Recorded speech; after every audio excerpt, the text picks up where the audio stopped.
Welcome back, Rebels, to Studio G. I'm Mia Nakamura. And I'm Richard Pedzik. Thank you for joining us. Today, we'll be covering recent events that happened nationwide and on campus.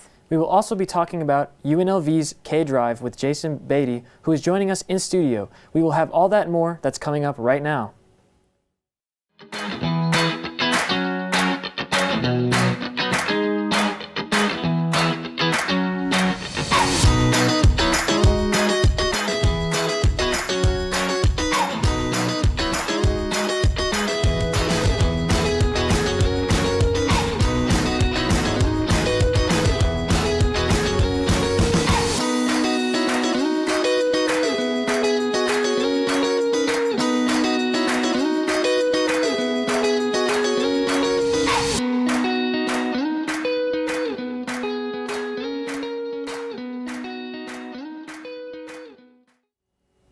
Welcome back.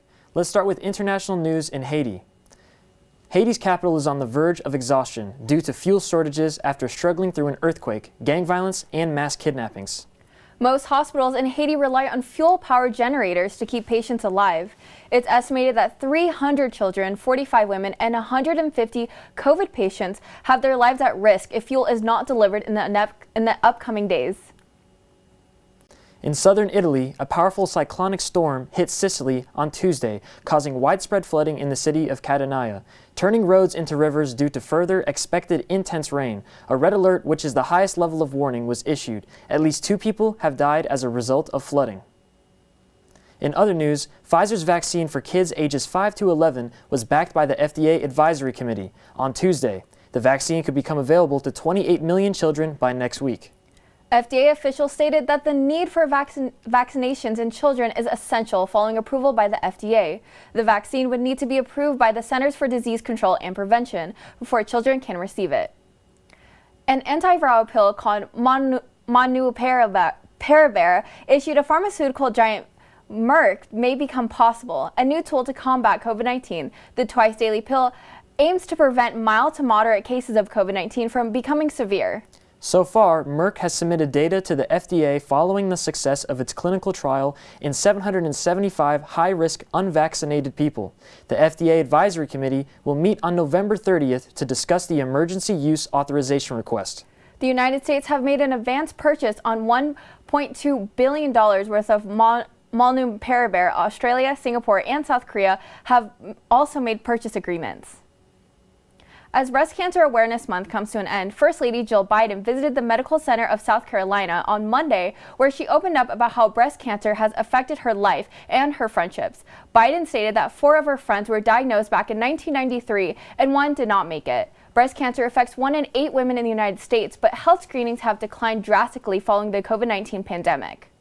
In local news, the COVID-19 pandemic has created a critical blood shortage in the valley. The nonprofit Vitalant, which supplies blood to nearly 900 hospitals across the nation, are looking for more donations from people with type O blood.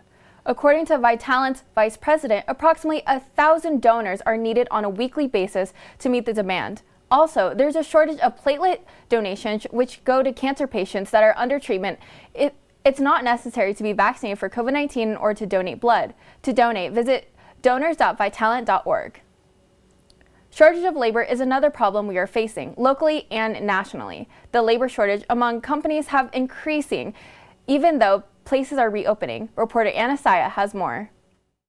What used to be a standstill for the U.S. economy has been turned into a shortage of workers across the nation. Economists claim that these demographics are changing due to immigration limits, demands for better pay, and flexible working arrangements. According to the U.S. Labor Department monthly job openings and labor turnover survey, there are 10.4 million job openings, whereas the quit rate rose to 4.3 million in August. You know, people just kind of dealt with the low wages, the low hours, or even just overtime, but still not getting paid enough. Many companies are raising their pay to keep their staff and bring on new team members. A regular manager would get paid $16 an hour, and I've seen multiple people still have 2-3 jobs, still trying to live, afford in a 1-bedroom apartment. Fewer workers in the labor industry means production continues to pressure the economy. These companies aren't actually looking at hey, people actually need to survive off of these wages. Some of these people are not 16, 17 years old. This is Anna Sire reporting for Studio G. Welcome back, Rebels. Did you know that the lead library on campus has an area called the Makerspace where you can get really creative? Take a look at what I found here. I went to the back of the library and found a spot I never knew existed. In the back of the library on the first floor is a space dedicated to creative creation. I spoke with Vinicius Passos, who gave the tours of the Makerspace, who told me more. So this is the Makerspace and Knowledge Production area of the lead library. It's on the first floor. We have a ton of 3D printers and other things that students can use to express their creativity and learn hands-on. This makerspace provides an area for students to go down different avenues of creation. I focused on the video and audio production side of this makerspace. Podcast rooms, music production rooms, and video production rooms are all at the tips of students' fingers. I think it provides an awesome creative outlet where students can come, learn hands-on with the professionals, as well as provide a safe space to work on projects and other things that they might not have access to at home. Students should come down and check out the makerspace. They can even utilize not often thought of tools when making class projects. Yeah, students could definitely use this space regardless of their expertise levels. There are professionals here that could help them and provide that safe space for them to try new things and not be worried about having to do things over, because everything in the makerspace is on a cost recovery system, meaning that we only charge what the library's expenses are, so it makes things more affordable for students that might not have access to the full equipment at home too. Vinicius made it clear that this was a space worth checking out if students want to get out of their comfort zone, try something new, regardless of their expertise. I think students should definitely come into the makerspace and give it a look, and if there's any equipment that they want to use, feel free to ask for questions. The library is always offering somewhere inviting for students to come in and try things out. I myself will use the different audio and video equipment that is provided. If you would like to use it, come on down to the back of the lead library if you are a student and feel free to check it out. Reporting for Studio G, this is Richard Pedzik. So Mia, what did you think of that creative makerspace? You know, I've actually never heard of it until I watched that video, but it seems really cool and I want to go check it out. Yeah, I went down there myself and I made a song and I want to go back, so. Perfect. Yeah, I think I'll check it out. Anyway, coming up next, Jason Beatty will sit with us to discuss our on-campus radio station, KUNV, another membership drive. We'll be right back after this.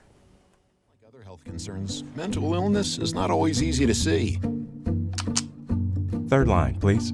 DEPRESSION.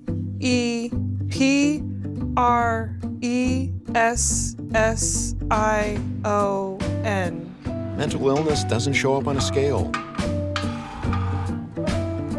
Bipolar? Sorting out a mental health concern is not something to attempt on your own. Anxiety. I thought so. Like many health conditions, help for mental illness takes professional diagnosis and treatment. And the sooner you seek treatment, the better. Look at that. 6,000 steps and PTSD. If you or a loved one has a mental health concern, don't go it alone. Find out what to do. For 24-hour free and confidential information and treatment referral, call 1-800-662-HELP. Learn more at samhsa.gov/support. An exciting drive is happening right now here on campus. Here to talk more about it is Jason Beatty. Welcome, and thank you so much for joining us. This is my favorite show. It's an honor to be here. Well, I'm glad. And can you tell everyone what the membership drive is? Well, for sure. I mean, for those who don't know, there's not only one radio station on campus, there's 3 radio stations. So KUNV, we're in the bottom of the green spun hall. We offer 3 different radio stations for the community and for the students alike to come and participate in and learn and see how broadcasting works, how radio programming works, and how production works as well. So we're doing our membership drive right now to help get some funding to ensure that these programs can continue. And how far are you along in your membership drive? Well, it's a 3-week membership campaign, and we are into our 3rd and final week, but we still have a long way to go. So when we initially kicked off, we determined our baseline, like minimum number we could get to continue programming was $50,000. And with 1 week to go, we still have about $20,000 left to earn. And I know that raising money from donations is very important. Can you kind of talk more about that? For sure. So the facilities that we have at KUNV are state of the art. I've been in the broadcasting industry for 20 years, and I've never seen or worked with the facilities that UNLV students have access to every day. We have state of the art computers, transmission equipment, production equipment, and all of that costs money not only to upgrade and upkeep, but also to fix when it gets broken, because so many hands are in there using it. So all the money we earn from our membership drive goes to ensure that all those facilities are kept prim, proper, neat, clean, and operating the best way they can. And to keep our students in the knowledge and experienced with state-of-the-art equipment, when we have to get rid of old stuff and update it with new stuff, we dip into those funds to be able to do that. And for those who are wondering, do they get anything if they do happen to donate money? Oh, for sure. So if you become a member to the radio station, you get incredible benefits. Not to mention, you get access to member-only concerts and performances. We have a lot of members-only contesting, as well as access that people who aren't members wouldn't be able to enjoy. And for some immediate gratification, if you meet certain donation levels, you get free gifts. We have CDs and autographed memorabilia from some of our biggest artists, and sometimes we even offer concert tickets, which you can't even buy, as a thank you for making a donation. And as a new member for KUNV, how do you kind of see this membership drive in kind of your eyes? This is my first membership drive ever. I've only ever worked in commercial radio stations, and I've always kind of never been a fan of membership drives on public broadcasting, but now working behind the scenes and seeing how vital it is to getting the funding to maintain operations has been a really awesome experience. And just to deal with our listeners on a one-to-one basis, and they're so gracious, and they all just love the radio station so much. It's really been a great experience. And how can people donate the money? Okay, couple ways to donate. You can call 702-895-1234. I'm going to say it again. 702-895-1234, or the easiest way is to go to kunv.org/donate and just enter your details right there. Okay, thank you so much, Jason, for sitting down with us. Sure. And we'll be right back after this. Anticipate potential delays for the morning commute. In other news, a recent government report on prescription drug pricing points to corporate Freedom of the press is about your right to know. What are you talking about, man? Look at this stats. It's about your right to be informed. Your right to access all types of information keeps us free as a nation. No. Today, there are real threats to press freedom. Reaching residential areas by... And your right to know about the world around us. Look. Some threats are obvious, some are easy to miss, but they all put our way of life at risk. We must defend against all of these threats, no matter what kind of news is important to you. Justified putting American troops in harm's way? That's a great question. We must protect our right to know before it's too late. Understand the threats. ProtectPressFreedom.org. Welcome back to our show. Now let's take a moment to look at the weather forecast with Richard. Today we have sunny skies and an average temperature of 63. And it was actually a really nice temperature today, not a lot of winds. And throughout this week, we're actually going to be creeping back up into the 80s. And for the lows of today, we're kind of hovering about the high 50s. And we know that here on Sunday, we're actually going to be having a holiday, Nevada Day. Well, it's also going to be Halloween as well, but we know that it's going to be cloudy that day, and the low is going to be 56 at nighttime. So hopefully your costumes can keep you warm at night. And we can see that we're going up in the week, and we don't want that. But overall, it's looking like pretty comfortable temperatures, and I'll toss it back to Mia at the desk. Thank you, Richard. Moving on with entertainment. It was a touching moment when Vin Diesel walked Paul Walker's daughter down the aisle at her wedding this past weekend. Meadows got married earlier this month, but recently posted a picture on Instagram about their special moment. Movies that are upcoming this December include the long-awaited Spider-Man movie, Spider-Man No Way Home. For the first time in cinematic history of Spider-Man, Spider-Man is unmasked and no longer able to separate his normal life from his superhero persona. Spider-Man, played by Tom Holland, asked Doctor Strange to go back in time, but this causes even more problems. West Side Story is about teenagers Tony and Maria who fall in love in New York City despite having affiliations with rival street gangs. This movie comes as Steven Spielberg's musical debut with actors including Ansel Elgort and Maddie Zielger. The film is the second feature-length adaptation to 1957 Broadway musical of the same name by author Laurence. Disney announced last week that it is officially retiring its free Fast Pass system at Disneyland and Walt Disney World resorts in favor of a new system called Genie Plus that will require guests to pay if they want to skip to the front of the line. Also, it was announced yesterday that Disneyland in California will charge as much as $164 for a single-day park ticket beginning in March of next year. It's the first time Disneyland raises its prices since the start of the COVID-19 pandemic. Even though the happiest place on earth is getting more expensive, fans on campus still have their love for all things Disney. For more, let's go check out Evelyn Hernandez, who has more. UNLV offers a variety of activities for all students to enjoy, from educational to just blowing off some steam. Club 33, also known as Disney Club, offers a safe space for anyone to relax. But we also want to offer a safe and happy environment for anyone who's just trying to de-stress from the stresses of the semester. We try to keep things light, happy, not super serious here, because we know that college can get stressful and busy, and we just want a place where you can come and de-stress for a couple of hours, decompress, and just have some fun. Disney Club has many activities planned out for this year. Anyone is welcome to join at any point during the semester. Becoming a club member is completely free. I really enjoy it. I like the movie that's playing, the activities, like the vibe and the whole personality of the club. It's really comfortable. In the past, the group has planned a student trip to Disneyland.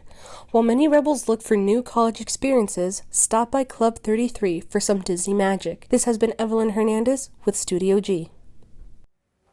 Now, moving on to our sports recap.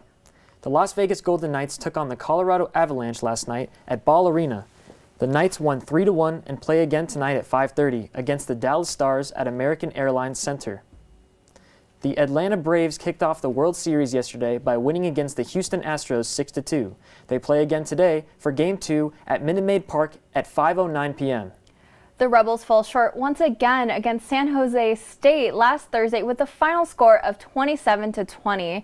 They still remain winless under coach Marcus Arroyo. They play against this Friday at UNR at 7 p.m. at the McKay Stadium. Our UNLV hockey team went against the University of Arizona this past weekend here at the City National Arena. They lost their first game 3-4 and won their second game 3-2. They play this Friday and Saturday at City National Arena at 7:30 p.m. against Missouri State. Before we end the show, the North Las Vegas Police Department is hosting its 21st annual Safe Halloween event for a free movie night at the West Wind Drive-In tonight. Doors open at 5:30. The event is open to children ages 12 and under as long as they are accompanied by an adult. The radio station is going to host a Halloween party tomorrow from 4 to 8 with games, food, and a costume contest, all on the second floor of Greenspun Courtyard. Are you going to go to that, Richard? I don't know, maybe. Are you going to be participating in the costume contest? You know, I heard you can win some pretty cool prizes, so I might have to go check it out. Like what? What prizes can you win? Oh, I heard you can win some AirPods, so, that's a pretty good prize. Okay. Well, thank you so much for watching our show. I'm Mia Nakamura. And I'm Richard Pedzik. See you next time.